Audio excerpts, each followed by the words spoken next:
జీవితంలో ఎవరిలో చూడలేదు సార్ నేను. అరే అరే అరే మొత్తం ఇంత దాడి ఇంత ఉక్రోషం ఏం పర్లేదు రేవంత్ రెడ్డి గారు, ఇంకా తిట్టాలనుకుంటే ఇంకో 2 గంటలు తిట్టండి, మాకేం అభ్యంతరం లేదు. ఎందుకంటే మీ మైక్ కట్ కాదు, నీకు ఎంత ఉందో అంత తీసుకో, నాకేం ఇబ్బంది లేదు. మీ తిట్లన్నీ మాకు దీవెనలు, మీ తిట్లన్నీ మాకు దీవెనలు, మాకు ఆశీర్వాదాలు. మీరు ఎంత మాట్లాడితే మాకు అంత మంచిది. ఎందుకంటే మీ వల్ల ఖచ్చితంగా ఇంకొక 20 ఏళ్ళు కాంగ్రెస్ ఓటేయాలంటే ఎవరైనా భయపడే పరిస్థితి తెలంగాణ మొత్తంలో వస్తున్నది. మీరు పోయి ప్రచారం చేశారు, మహారాష్ట్రలో ప్రచారం చేశారు, హర్యానాలో చేసినారు, ఢిల్లీలో చేసినారు, అద్భుతాలు సాధించారు. మొన్న పోయి ఎమ్మెల్సీ ఎలక్షన్లో కూడా చేసినారు. 57,000 ఉద్యోగాలు నేను ఇస్తే నాకు ఓటేయండి అన్నారు. వేసినారా ఓట్లు మీకు? అందుకే అంటున్నారు రేవంత్ రెడ్డి గారు, రంకెలతో ఏమి రాదు, ప్రతిపక్షాల మీద దాడి చేస్తే కాదు. అధ్యక్ష, మీరు వచ్చిన తర్వాత అధ్యక్ష పెద్దవాగు 2 సార్లు కొట్టుకొని పోయింది, సుంకిశాల కూలిపోయింది, భక్తరామదాసు మోటార్లు మునిగిపోయినాయి, సాగర్ ఎడమకాలు ఒక భారీ. తారక రామారావు చెప్పేది అన్ని ఎట్లున్నాయంటే ఉన్నమాట చెప్పే ఉలికి పడ్డట్టు మా ముఖ్యమంత్రి కానీ మా పార్టీ కానీ సత్యపాము చంపే అలవాటు మాకు లేదు అధ్యక్ష. సత్యపాము చంపే అలవాటు మాకు లేదు. ఆయన చెప్తే అన్ని అబద్ధాలు చెప్పి మా ముఖ్యమంత్రి చెప్పే నిజాలను జీర్ణించుకోలేక సభను తప్పుదోవ పట్టిస్తున్నారు అధ్యక్ష. 10 ఏళ్ళు అధికారం ఉండి అధికారం అయినాక ప్రెస్టైల్లో మాట్లాడుతున్నారు అధ్యక్ష, ప్రెస్టైల్లో మాట్లాడుతున్నారు. మరి వాళ్ళు కుర్చీ కోసం కొట్లాడితే వాళ్ళ ఇంటి వ్యవహారం. కానీ మా గౌరవ ముఖ్యమంత్రి వచ్చిన 15 ఏళ్లలో వాళ్ళు చేసిన అప్పులను, వాళ్ళు చేసిన తప్పులను ఒక్కొక్కటిగా సరిదిద్దుకుంటూ ప్రజాపాలన ద్వారా ఒకవైపు అభివృద్ధి ఒకవైపు సంక్షేమం చేస్తుంటే ఈ రకంగా నిప్పులు పోసుకొని మా ముఖ్యమంత్రి మీద ఇంకా కూడా ఈ కడుపుమని మాట్లాడిన అధ్యక్ష. మాకు ముఖ్యమంత్రికి సత్యపాలన చంపాల్సిన అవసరం లేదు అధ్యక్ష. మీరు దయచేసి సభకు నిజాన్ని మాట్లాడండి, మా ప్రభుత్వానికి సూచనలు సలహాలు ఇవ్వాల్సిందిగా మేము కోరుతున్నాం అధ్యక్ష. థ్యాంక్ యూ అధ్యక్ష. Please. So if it continues, disturbance will be like that only. Please conclude immediately. Yes sir, conclude చేద్దాం సార్. ముఖ్యమంత్రి గారికి ఏదో AK-47 గురించి చెప్పారు అధ్యక్ష, ఏదో ఎవరో కాల్చి చంపారంట. అధ్యక్ష, AK-47 గురించి, తుపాకుల గురించి ఆయనకు తెలిసినంత మాకు తెలియదు సార్. ఎందుకంటే తెలంగాణ ప్రజల మీదకి ఉద్యమంలో ఆనాడు తుపాకీ తీసుకొని పోయిన రైఫిల్ రెడ్డి ఈయన అధ్యక్ష. ఇంకోటి అధ్యక్ష, అవును అధ్యక్ష కరెక్ట్, ఎవరిని చంపే అధికారం లాక్కున్నారు అధ్యక్ష. అక్కడ పాపం పాత కాంగ్రెస్ వాళ్ళందరినీ ఖతం చేసి ఆయన అక్కడ పదవి లాక్కొని ఇలా మమ్మల్ని అంటే ఎట్లా అధ్యక్ష? అధ్యక్ష, ఇంకోటి విచిత్రంగా అనిపించింది అధ్యక్ష నాకు ఇప్పుడు ఆయన మాట్లాడుతుంటే. తెలంగాణ రైజింగ్ అంట. దేనికి అధ్యక్ష రైజింగ్? ఏదో అట్టర్ఫ్లాప్ సినిమాకు అట్టహాసంగా శతదినోత్సవం చేసినట్టు విఫల పాలనకు విజయోత్సవాలు నిర్వహించారు అధ్యక్ష. వీళ్ళంతా కూడా ఏంది అధ్యక్ష వీళ్ళు చేసింది? ఏది 1 ఇయర్ అయిపోయిందట. ఏం చేశారు 1 ఇయర్లో? 6 గ్యారెంటీలు అమలు చేశారా? తులం బంగారం ఇచ్చారా? రైతు బంద్ చేసినారా? రుణమాఫీ చేసినారా? నేను అందుకే అడుగుతా ఉన్నా అధ్యక్ష. Yes, Telangana is rising. ఎందులో రైజింగ్ అధ్యక్ష? కొన్నిట్లో మాత్రం రైజింగ్. అప్పుల్లో రైజింగ్, అబద్ధాల్లో రైజింగ్, క్రైమ్ రేట్లో రైజింగ్, అన్నదాతల ఆత్మహత్యల్లో రైజింగ్, నేతన్నల బలవన్మరణాల్లో రైజింగ్, అబద్ధాలు, బూతులు. ఎస్, తెలంగాణ జాతిపిత వీళ్ళెవ్వరు ఏమనుకున్నా ఖచ్చితంగా కేసీఆరే. తెలంగాణ బూతుపిత రేవంత్ రెడ్డి గారు అవుతారు. బూతుపితగానే ఆయన మిగిలిపోతాడు భవిష్యత్తులో. అధ్యక్ష, ఎన్ని కేటీఆర్ గారు ప్లీజ్ ఇంకా 5 మాట్లాడాలి, రిప్లై ఇవ్వాలి, మరలా వాళ్ళు కౌన్సిల్కి వెళ్ళాలి. కాస్త త్వరితగతిన పూర్తి చేయండి సార్. సార్ మీరు పెద్దలు మీరంటే గౌరవం. సాంబశివరావు గారు మీరంటే గౌరవం. మీరు ఇట్లా మా గొంతు నొక్కితే అది కూడా మీరు ప్రజాస్వామిక స్ఫూర్తి కలిగిన వారు, మీరు గొంతు నొక్కకూడదు సార్. Education budget 15% పెడతామన్నారు. ఎంత పెట్టారు అధ్యక్ష వీళ్ళు? 15% అని 7.5% పెట్టినారు. ఎన్ని చెప్పారు అధ్యక్ష ఎడ్యుకేషన్ గురించి?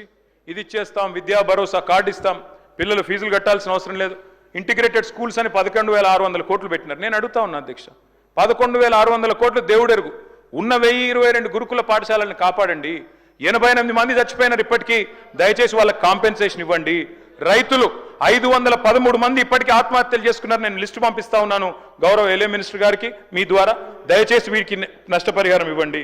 అధ్యక్ష, నేను ఒకటే రిక్వెస్ట్ చేస్తా ఉన్నాను సార్. ఈరోజు ఉన్న 1022 గురుకుల పాఠశాలల్లో పిల్లలు విషాహారంతో బాధపడుతుంటే వారి గురించి మాట్లాడకుండా నెలలుగా అక్కడ వాళ్లకు అద్దె భవనాలకు రెంట్ ఇవ్వకుండా ఓనర్లు తాళాలు వేసుకొని పోతుంటే, గురుకులాలు మూతపడుతుంటే, 40,000 అప్లికేషన్లు తగ్గిపోతుంటే మేమేదో విద్యకు చేసినామంటే ఎట్లా నమ్మాలి అధ్యక్ష?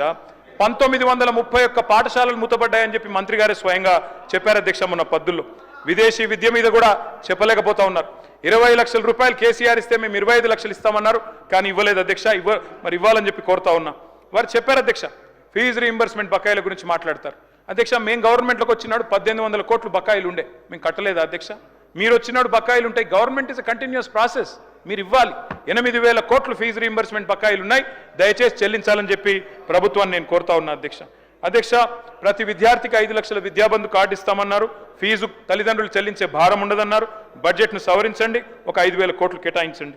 స్కూటీలు అన్నారు అధ్యక్ష, మరి ఆ అందాల పోటీలు మానేసి స్కూటీలు ఇవ్వండి అధ్యక్ష. దానికోసం ఒక 500 కోట్లు పెడితే స్కూటీలు ఇవ్వచ్చు కొంతమంది కన్నా.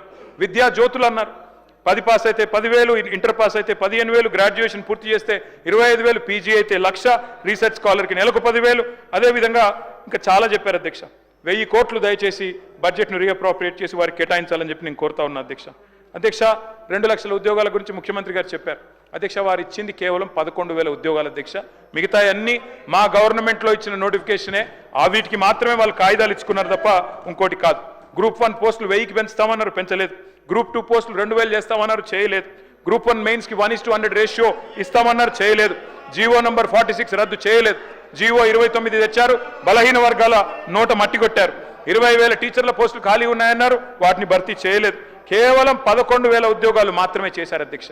అధ్యక్ష, గిగ్ వర్కర్స్ అని ఉంటారు. మనం స్విగ్గీ, జొమాటో ఇవన్నీ ఆర్డర్ చేస్తూ ఉంటాం. Swiggy, Zomato, Flipkart, Amazon, Zepto, Instamart, Rapido, వాళ్ళందరి కోసం రాహుల్ గాంధీ గారు స్వయంగా వచ్చి చెప్పారు, గిగ్ వర్కర్స్ బోర్డు పెడతామన్నారు. పెట్టండి, డబ్బులు కేటాయించండి, వాళ్ళకు ఒక 500 కోట్లు కేటాయించండి. అధ్యక్ష, ఆడపిల్లల మీద కూడా అశోక్ నగర్లో అమానుషంగా ప్రవర్తించారు, లాఠీ చార్జీలు కూడా చేశారు. దయచేసి ప్రజాపాలనలో అట్లాంటి పరిస్థితి ఉండకూడదు. తెల్లారులేస్తే ప్రజాపాలన అంటారు, కానీ నేతి బీరకాయలో నెయ్యి ఎంత ఉందో మీ ప్రజాపాలన, ప్రజాస్వామిక స్ఫూర్తి కూడా అంతే ఉన్నట్టుగా కనబడతా ఉన్నది అధ్యక్ష. అధ్యక్ష, 1 కోటి మంది మహిళల్ని కోటీశ్వరులు చేస్తామంటున్నారు అధ్యక్ష, కానీ అత్తాకోడలకు పంచాయతీ పెట్టినారు అధ్యక్ష. మొన్న ఈ మధ్యన నేను సూర్యాపేట పోతే అక్కడ ఒక అవ్వ దగ్గర పోతే అధ్యక్ష, అక్కడ జరిగిన చిన్న ఉదంతం అధ్యక్ష. ఆ పెద్దామ చెప్తున్నది అధ్యక్ష, నా కొడుకు పెళ్లి చేసిన సార్ 6 నెలల కిందట, నేను అనుకున్నా మా కోడలి పిల్ల తులం బంగారం తెస్తుందేమో, నెలకు 2,500 వస్తుందేమో అనుకున్నా, ఆమె ఏం తెలియదని చెప్తా ఉంది అధ్యక్ష. ఆ కోడలి పిల్ల బాగా గడుస్తుంది అధ్యక్ష. ఆమె కూడా అంటున్నది అధ్యక్ష, నేను కూడా చెప్పినాను సార్, నేను కూడా అనుకున్నా మా అత్తకు 4,000 పెన్షన్ వస్తుందేమో అనుకున్నా, వస్తలేదు, మరి నేనేం చేయాలన్నది. అత్తకి ఇస్తా అన్నారు, మామకి ఇస్తా అన్నారు, 4,000 పెన్షన్ అన్నారు, వస్తలేదని చెప్పి అత్తా కోడళ్ళ పంచాయతీలు పెడతా ఉన్నారు సార్.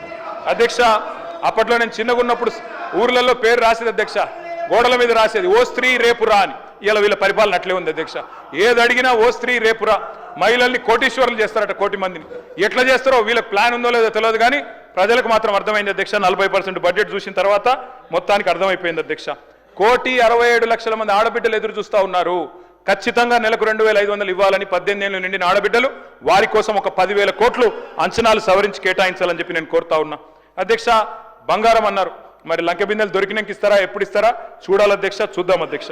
కేసీఆర్ కిట్ ఎగిరిపోయింది, న్యూట్రిషన్ కిట్ ఆగిపోయింది, సీఎం బ్రేక్ఫాస్ట్ రద్దయింది. తల్లి బిడ్డలకు మరి మాతా శిశువులకు కూడా మంచి జరిగే మంచి పథకాలను కూడా రద్దు చేశారు అధ్యక్ష. బతుకమ్మ చీరలు బంద్, రంజాన్ తోఫా బంద్, క్రిస్మస్ కానుక బంద్, ఆఖరికి ఆశాలు, అంగన్వాడీలు మీరు కూడా వాళ్ళని రిప్రజెంట్ చేశారు సార్. 18,000 జీతం ఇస్తామని మేనిఫెస్టో చైర్మన్ గారు పెట్టారు, వాళ్ళకు కూడా ఇవ్వలేదు అధ్యక్ష. వాళ్ళకు ఒక 500 కోట్లు కేటాయించండి అధ్యక్ష. మొత్తం ఇంకా చాలా ఉన్నాయి అధ్యక్ష. చెప్పాలంటే క్రైమ్ రేట్ పెరిగిపోతా ఉందని చెప్పి స్వయంగా డీజీపీ గారే హైదరాబాద్లో 40% పెరిగిందని, సైబరాబాద్లో 64% పెరిగిందని చెప్తా ఉన్నారు అధ్యక్ష. చాలా జరుగుతూ ఉన్నాయి అధ్యక్ష. ప్రోటోకాల్ వైలేషన్స్ ఇంకా చెప్తే చాలా ఉంటాయి. క్రైమ్ రేట్ ఎట్లా ఉందంటే, పరిస్థితి ఎంత అధ్వానంగా ఉందంటే, మా హరీష్ రావు గారి మీద కాంగ్రెస్ నాయకుడు అంటాడు అధ్యక్ష, పెట్రోల్ పోసి చంపేస్తా అంటాడు, కానీ చర్యలు ఉండవు, కేసులు కావు. కానీ మా మీద మాత్రం చిన్న వాటి కేసులు, జైలు. ఏం పర్వాలేదు అధ్యక్ష. ఉద్యోగులు మీరు కూడా మాట్లాడుతూ ఉంటారు సార్, మీ దగ్గర కూడా వచ్చారు ఉద్యోగులు, మీరే చెప్పారు కొత్త పీఆర్సీ ఇస్తాం, డిఏలు ఇస్తామన్నారు. 5 డిఏలలో 1 ఇచ్చారు అధ్యక్ష, మహాప్రభు అని వేడుకుంటే. ఇప్పుడు ఉద్యోగులు కొత్త నిర్వచనాలు చెప్తున్నారు సార్. ఐఆర్ అంటే ఇప్పట్లో రాదు, డిఏ అంటే దయచేసి అడగొద్దు, పీఆర్సీ అంటే పనికిరాని చర్చలు. అట్లా అయిపోయింది అధ్యక్ష ఈరోజు పరిస్థితి. ఓల్డ్ పెన్షన్ స్కీమ్ తెస్తామన్నారు, ఎప్పుడు తెస్తారో చెప్పాలని చెప్పి నేను కోరుతా ఉన్నా అధ్యక్ష. చాలా మందిని బెటాలియన్ పోలీసు వాళ్ళను ఏ పోలీస్ అడిగినందుకు వాళ్ళ మీద కేసులు పెట్టి 10 మందిని సస్పెండ్ చేశారు. వ్యవసాయ విస్తరణ అధికారులను సస్పెండ్ చేసినారు. ప్రజా పాలన అంటారు, మరి ఎట్లా ఉందంటే అధ్యక్ష వీళ్ళు చెప్పేది. Okay sir, sir I'm concluding sir. అధ్యక్ష వీళ్ళు చెప్పేది ఎట్లా ఉందంటే అధ్యక్ష, ప్రజా పాలన ఎట్లుందంటే అధ్యక్ష, వీళ్ళు చేసేది మొహబ్బత్ కా దుకాన్ కాదు అధ్యక్ష, వీళ్ళది నఫరత్ కా నయా బజార్ అధ్యక్ష. ఇందిరమ్మ రాజ్యం అంటే ఏందో అనుకున్నాం అధ్యక్ష, ఎమర్జెన్సీ రోజులు తిరిగి తీసుకొచ్చినారు అధ్యక్ష. ప్రజా పాలనలో ప్రజాస్వామిక స్ఫూర్తి ఎంత ఉందంటే ఇప్పుడే నేను చెప్పాను అధ్యక్ష, నేతి బీరకాయలు నెయ్యి ఎంత ఉన్నది. ఒక మాట, మొన్న మధ్యన పెద్ద మనిషి నాంపల్లి స్టేషన్లో దిగినాడు సార్, దిగి ఆటో ఎక్కాడు, బెస్ట్ హోటల్కి తీసుకుపోమన్నాడట సార్. తీసుకుపోయినాడు ఆయన, పాపం ఆటో ఆయన తీసుకపోతే భోజనం చేసినాడు. భోజనం చేస్తే భోజనం మాత్రం చెత్తగా ఉందట. ఆయన పోయి అడిగినాడట, ఏమయ్యా బెస్ట్ హోటల్కి తీసుకుపోమంటే మరి ఇంత ఫుడ్ ఇంత వరస్ట్గా ఉంది ఎందుకు ఆయన అడిగినట. సార్ నువ్వు బెస్ట్ హోటల్ అన్నావు కానీ హోటల్ పేరు అడగలే కదా సార్, హోటల్ పేరు బెస్ట్ పేరు అన్నాడట. మీది కూడా గట్లనే ఉన్నది, పేరేమో ఇంటి పేరేమో కస్తూరి వారు, ఇల్లంతా గబ్బిలాల కంప అన్నట్టు పేరేమో ప్రజాపాలన, చేసేది మాత్రం ప్రజా పీడన అధ్యక్ష. ఆర్టీసీ కార్మికులు మా ప్రభాకర్ అన్నను మా మిత్రుడు మా పెద్దన్న వారిని కోరుతా ఉన్న అధ్యక్ష, అపాయింటెడ్ డే ప్రకటించండి, అపాయింటెడ్ డే ప్రకటించండి, అపాయింటెడ్ డే ప్రకటించండి, దయచేసి వారిని కాపాడండి. వారు ఎదురు చూస్తూ ఉన్నారు, వారందరూ కూడా అడుగుతా ఉన్నారు. ఆటో డ్రైవర్లు 30 మంది ఆత్మహత్య చేసుకున్నారు, వారిని కాపాడండి. పల్లెల్లో నిన్ననే హరీష్ రావు గారు అడిగారు, సర్పంచ్ల పెండింగ్ బిల్లులు అయిపోతుంది సార్. పల్లెల్లో పెండింగ్ బిల్లుల వల్ల ఈరోజు మొత్తం ఎక్కడికక్కడ పారిశుద్ధ్యం పడకేసింది. దయచేసి ₹1,00,00,000 వరకు మేము చిన్న చిన్న కాంట్రాక్టర్ల బిల్లులు మార్చి 31 లోపల ప్రతి సంవత్సరం రిలీజ్ చేసేది, దయచేసి రిలీజ్ చేయాలని కోరుతా ఉన్నా. ఆ సర్పంచ్లందరూ ఆందోళన చేస్తూ ఉన్నారు, వారి కోసం దయచేసి మీరు స్పందించాలని కోరుతా ఉన్నా అధ్యక్ష. దయచేసి బీసీ డిక్లరేషన్లో పెద్దలు మరి ఆనాడు సిద్ధరామయ్య గారు వచ్చి చేసినారు అధ్యక్ష, 20,000 కోట్ల బడ్జెట్ పెడతామన్నారు, కానీ 2 బడ్జెట్లు కలిపితే కూడా 20,000 కోట్లు కాలేదు. దయచేసి బడ్జెట్ను సవరించి 20,000 కోట్లు కేటాయించండి. బీసీ సబ్ ప్లాన్ తీసుకురండి, మీరే చెప్పినారు తీసుకొస్తామని, తీసుకురావాలని చెప్పి కోరుతా ఉన్నా. అట్లాగే అధ్యక్ష, మీరు మరి మత్స్యకారులకు సంబంధించి గౌడన్లకు సంబంధించి 25% రిజర్వేషన్లు చేస్తామన్నారు, వైన్ షాప్లలో చేయండి. దళితుల విషయంలో గిరిజనుల విషయంలో మీరే చెప్పారు అధ్యక్ష, కేసీఆర్ ప్రభుత్వం దళిత బంధు 10 లక్షలు ఇస్తున్నది, మేము 12 లక్షలు ఇస్తామన్నారు, ఇవ్వాలని చెప్పి నేను కోరుతా ఉన్నా. సవరించి అంచనాలు సవరించి 10,000 కోట్లు ఇవ్వాలని చెప్పి కోరుతా ఉన్నా. అదేవిధంగా గిరిజనులకు చెప్పినారు అధ్యక్ష, వాళ్ళకు కూడా కుటుంబానికి 12 లక్షలు ఇస్తామన్నారు, 12 లక్షలు ఇవ్వాలని చెప్పి కోరుతా ఉన్నా. సవరించి వారికి కూడా ఒక 5,000 కోట్లు కేటాయించాలని కోరుతా ఉన్నా. మైనారిటీ సబ్ ప్లాన్ తెస్తామన్నారు, తెమ్మని కోరుతా ఉన్నా.